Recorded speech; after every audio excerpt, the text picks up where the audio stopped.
Ever wonder what really makes the difference between, those who build wealth and those who just, I don't know, seem to struggle? Is it all just like pure luck, or are there like actual things you can do? Well, that's what's so interesting about this deep dive. We're looking at a podcast episode, The Habits of the Wealthy, based on Thomas Corley's book. Hmm. And Corley, he spent 5 years studying the daily routines of both wealthy individuals and those facing financial challenges. So it wasn't just like, oh, look at these rich people. What are they doing? It was like, okay, let's compare. Exactly. A real side-by-side. And he found some surprising stuff. I mean, really eye-opening when it comes to, what actually drives wealth building. And his big takeaway. It's not just about how much you earn. It's about the habits you build into your life. Habits, really? Yeah, like daily routines, little decisions, those things add up. It's like he emphasizes that it's a system, not just like a random lottery win. Okay, so systems, not luck. I like that. But how do you actually see that playing out? Did the episode give any like real world examples? Oh, absolutely. Right off the bat, they tell this story about a millionaire, right? A Yeah. business owner. And this guy, he's making millions with his company. Sounds great, right? You'd think, right. But here's the thing. He was constantly in debt, always broke, couldn't figure out why. Wait, so like he was bringing in the cash but couldn't manage it? Exactly. It's what the episode calls income rich but wealth poor. Oh, I've heard that term. Makes sense. But what was going wrong? Habits. Bad ones. He was spending like crazy, no savings plan, out every night. And his friends, they weren't exactly encouraging him to be financially responsible. So it's not even like he was being sneaky or anything, just bad habits. It really drives home the point that it's not just a low-income problem. Bad habits can sabotage anyone, even if they're making bank. Makes you think, huh, like what habits are we holding on to that are actually, I don't know, working against us? But okay, so the guy in the story, bad habits. What about the wealthy people Corley studied? What were they doing? Well, one of the first things they talk about is health and time management. 70% of the wealthy individuals he studied exercised at least 4 days a week. 4 days, that's commitment. It is. But I think it speaks to a larger point, like they're investing in themselves, their health, their energy. That's their biggest asset. So it's not just about looking good, it's about like having the energy and focus to make good decisions, build businesses, all that. You got it. And exercise, it helps with stress too, which, let's face it, we all have. Stress can lead to some really bad financial choices. Oh, yeah. Speaking of choices, the episode also mentions that 75% of these wealthy people avoided junk food. Is that like part of the same thing? Totally. They're thinking long term. They're fueling their bodies for success, not just grabbing whatever's quick and easy. Okay, so we've got taking care of your health, managing time well. What else? Another big one was reading and learning in general. 85% of the wealthy folks Corley studied, they read at least 2 books a month. 2 books a month. Wow. Yeah. Self-improvement, business, that kind of stuff. Expanding their knowledge. Makes you think about how you spend your free time, huh? Right? The episode points out that people struggling financially, they tend to spend more time on, well, passive entertainment. Yeah. Just consuming, not actively learning. Like vegging out instead of engaging. But, I mean, who has time to read that much? They made time. They carved out at least 30 minutes every day for reading. Just 30 minutes. That's doable. That's the point. It's about making it a habit, even if it's just a small chunk of time. And over time, those little chunks add up. It's like compound interest, but for your brain. Precisely. You learn a little bit each day, and before you know it, you've got this wealth of knowledge. Okay, so health, time, reading, it's starting to feel like a theme here. Right. It's not just one thing. It's a combination of habits that all work together, like pieces of a puzzle. And speaking of puzzles, the episode goes on to talk about relationships, which, I don't know, it doesn't immediately scream wealth building to me. It might seem counterintuitive, but 80% of the millionaires Corley studied actively nurture their relationships, like really invested in them. Interesting. And get this, 86% specifically focused on building relationships with people who are like growth-oriented, positive people, those who are striving for things. So like who you hang out with really matters. It's not about cutting people out, but it is about being mindful of who you surround yourself with. Yeah. Are they lifting you up? Are they encouraging you? Or are they dragging you down. Because negativity, that's contagious. Absolutely. Yeah. If you're constantly surrounded by negativity, it's going to be that much harder to stay motivated and focused on your own goals. Yeah. You need that positive energy. So we've got taking care of yourself, learning, and surrounding yourself with the right people. It's like building a support system for success. It's all connected. It's creating an environment that sets you up for, well, for everything, really. Not just financial success, but overall well-being. Okay, so those are the habits. But, like, how do we put this into practice? It's easy to hear it and think, yeah, that makes sense. But actually doing it, that's a whole other thing. Well, that's where the episode gets really interesting. They offer some really practical tips for actually cultivating these habits. Okay, I'm all ears. Like, how do we actually make this happen? One of the first things they talk about is daily goal lists. Starting each day with a list of, like, 5 key things you want to accomplish. Wait, like a to-do list? Kind of, but more focused. Like a mix of routine things and things that directly contribute to your goals. It's about starting your day with intention. Okay, so instead of just, like, winging it, you've got a plan. I can see that. It helps with distractions, too. When you know what you need to get done, you're less likely to get sidetracked. So you're working smarter, not just harder. I like that. What else? Another big thing they emphasize is what they call the do-it-now mentality. It's about being proactive, not putting things off. Okay, but how do you actually stop procrastinating? Asking for a friend. They even mention this thing called the 5-second rule. Like you count down from 5 and then you just do the thing, whatever it is you've been putting off. You're kidding. That's simple. It sounds crazy, but it actually works. It helps you break through that initial resistance. Okay, I'm putting that on my list to try. What else? What else did they say? The last big piece they talk about is tracking and optimizing your habits, like being self-aware. So like keeping a journal or like an app. What do they recommend? They just say to keep track of what you're doing, both good and bad habits. It's about noticing patterns, seeing where you can improve. Okay, so it's like data for your life. You track it, you analyze it, and then you make adjustments. Exactly. And they give some really cool examples of like how to swap bad habits for good ones, like listening to a podcast instead of mindlessly scrolling social media or, choosing to read a book instead of watching TV. So it's not about depriving yourself, it's about making smarter choices. It's about being intentional with your time and energy. I love that. It feels empowering, like we actually have control over these things. That's the whole point. Yeah. It's not about luck. It's about choices. Yeah. And those choices, they add up. This is all so helpful. Like it's really making me think about my own habits, both good and bad. But I'm wondering, how do you actually make these new habits stick?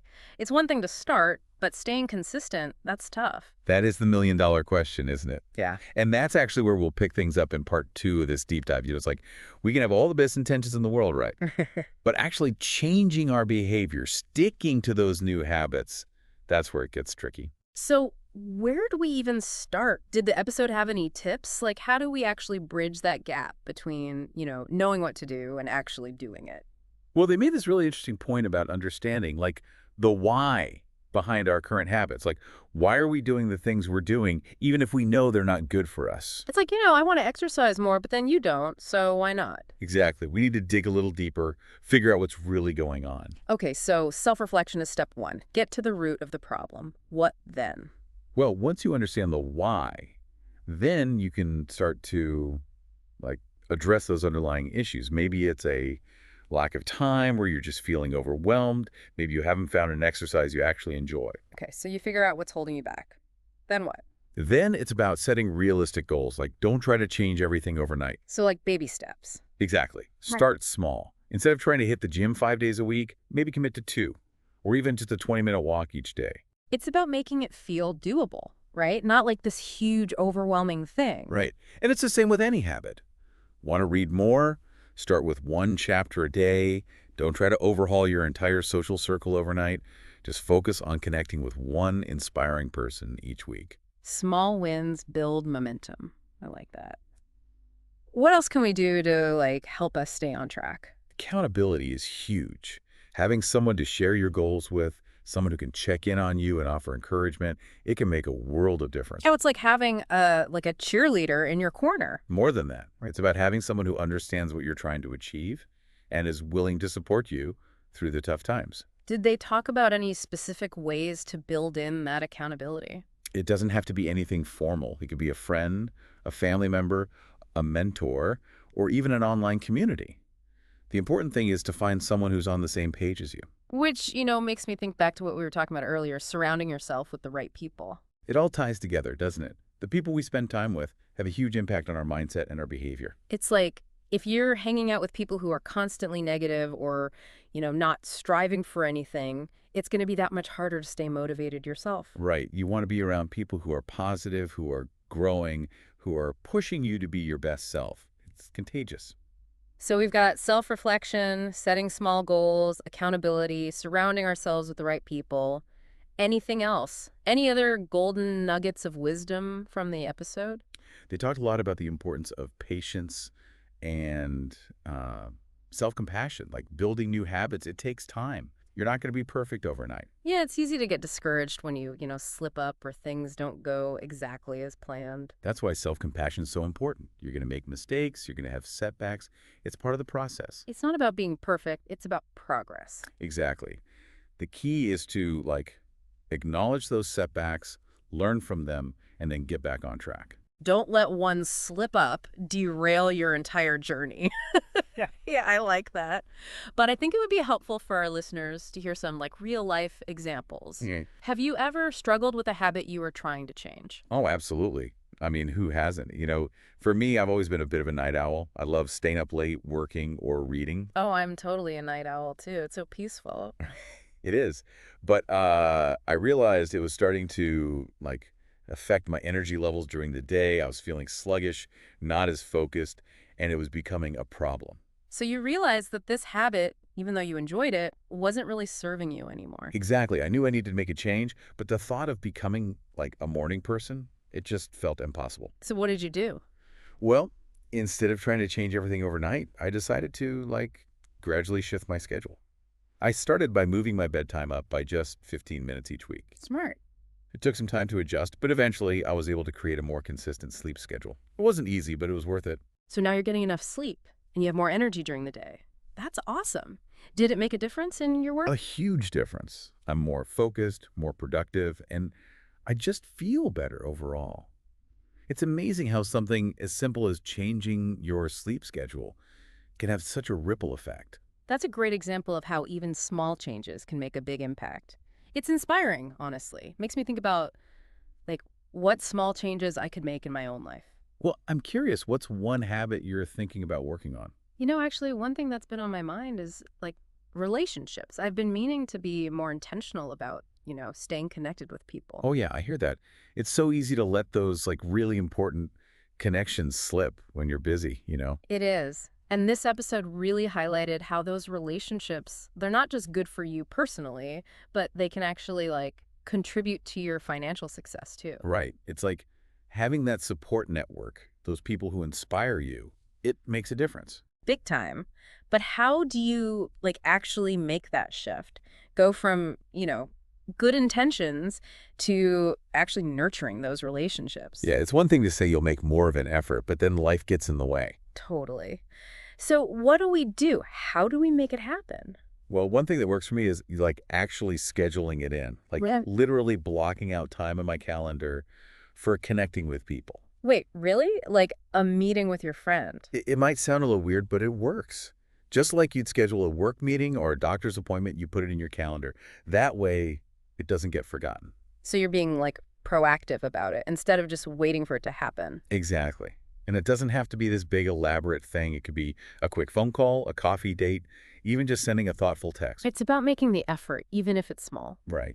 Just showing those people that you value them, that you're thinking about them. And it's not just about maintaining existing relationships, right? Yeah. It's also about expanding your network. Oh, for sure. Remember, Corley found that most of the wealthy people he studied, they made a real effort to connect with people who were growth-oriented.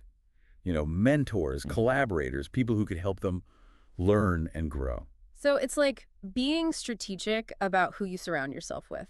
But how do you actually go about doing that? Where do you even start? Well, first, think about who you admire. Who are those people that are killing it in their field? Or maybe just someone who's accomplished something you really respect. Okay, so you've got your list of inspiring people. Then what? Reach out. Send them an email, LinkedIn message, whatever. Tell them why you admire them. Ask if they'd be open to chatting sometime. That's so simple, but it's Scary at the same time. What if they say no? You'd be surprised how many people are actually really open to connecting, especially if you're genuine and you come from a place of wanting to learn. People love to share their experiences and help others. Okay, that's good to know. I'm definitely going to try that. So I think it's safe to say that this deep dive into the habits of the wealthy has been pretty eye-opening. For sure. It's really made me think about, how much control we have over our own success. It's not just about luck, it's about choices And and habits. habits. Building those small, consistent actions into your life Yeah. that ultimately shape who you become. It's not just about what you achieve, but about who you become along the way. Exactly. And the cool thing is, it's never too late to start. Yeah. So for everyone listening, think about that one habit you want to change. It could be anything. Start small. And remember, you've got this. And tell someone about it. Yeah. Having that accountability can make all the difference. Absolutely. Thanks for joining us on this deep dive. We'll see you next time.